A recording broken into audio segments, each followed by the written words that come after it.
When it comes to baseball, Cincinnati is known for its Reds. But on this day at Great American Ballpark, there was a force of a different color. The Reds were honoring the orange of Minster High School. I honestly never thought I was going to be on field level before. It was a well-deserved moment. But the lasting memory of Minster State Baseball Championship wasn't what the players got, but what was given. Minster, Ohio is about 110 miles and decibels from Cincinnati. It's a town of about 3,000 people, predominantly German Catholic, one school in town. One school, but 30 state championships in team sports. It's a tradition of pride and pressure. You have a person that has probably just graduated when you step in the program that was pretty good at their job, and you got to step right in there, and there's a little bit of pressure with that, yes. Of course, enough pressure can make a diamond, but it can also burst a pipe. And the 2017 season started off leaking steam. We played Russia in game 2 of our season, and it was like 17-6. Russia beat us. They just kicked our butt that day. They have a lot of good players. Spelled like Russia, Russia is 12 miles south of Minster and less than half the size. They got 30 state titles, so, I mean, there's something big to look at. I mean, we only have one. Oh, yeah, I can still throw it a little bit. But like an antique, love for baseball in Russia gets passed down from generation to generation. Shortstop Dion Puthoff still plays catch with his granddad. Just something, my family grew up, they all loved baseball, and they, you know, it was kind of a big deal. It turned out that first meeting between Russia and Minster in 2017 would not be their last. It's the Division IV State Baseball Championship. It's June 3rd in Columbus, Ohio, and the two teams meet again in the finals of the Class 4 State Championship. It was just electric. The entire community was there supporting and believing. We trailed on almost every game in the postseason, and we guys were tested and we're ready. It may have been an athletic event, but the game would have made any school drama department proud.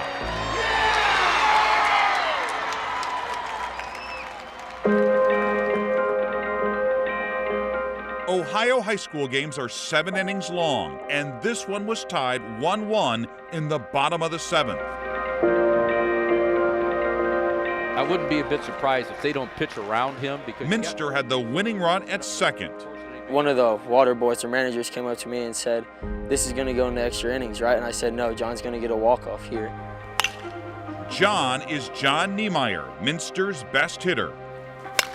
It was kind of an outside pitch, and I just went with the pitch. 1-0, swung on, hit in the air, down the left field line. Monin giving chase, he's not going to get there. And the Minster Wildcats are the state champions.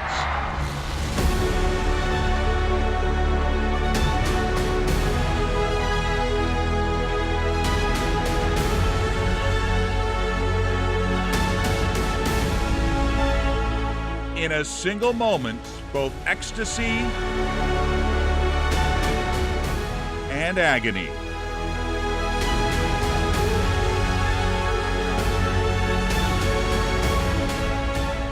You knew, like, this is why you played baseball, for that reason, that game right there. Your heart kind of drops out because, you know, they've worked so hard and you think, oh, why couldn't we just had one more chance?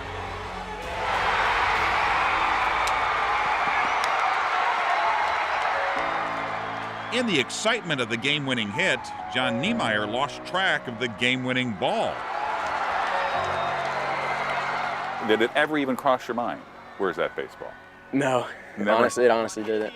Down the left field line, Monin giving chase, he's not going to get there. And the Minster Wildcats are the state champions. Russia's Dion Puthoff didn't give it much thought either, but he had it in his glove. I ran past the ump expecting him to want it, and to throw it to him, but he didn't. Did he say anything about it? Yeah, we talked about it. He's like, well, what do I do with this? And we just kind of laughed about it and figured he'd just keep it or just use it sometime, just like any old ball. Honestly, I said I would have found the nearest dumpster. and yeah, because of, you know, what happened. After all, he had a ball from a game he wanted to forget. But the decision he made next was one to remember. It was about the next day. I was just, I don't know, woke up, just started thinking about it, looking at it, and I just realized he'd like appreciate it more. Dion decided the ball should belong to the game's hero, John Niemeyer. He could have just mailed it or dropped it off at school. He could have, but he didn't.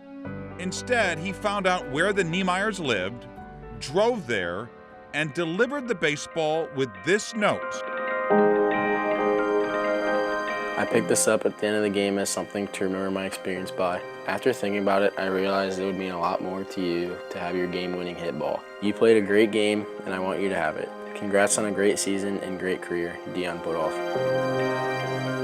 To go to those lengths and actually come to the door, come to our house and drop that off and take the time to write that note, I thought that was really impressive.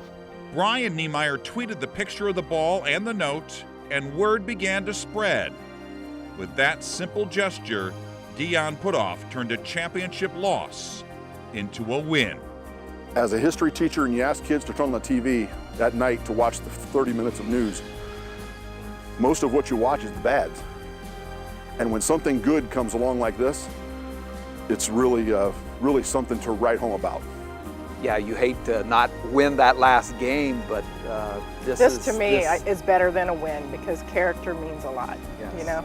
For me, I mean, obviously I'd want to win state, but this is okay, I guess.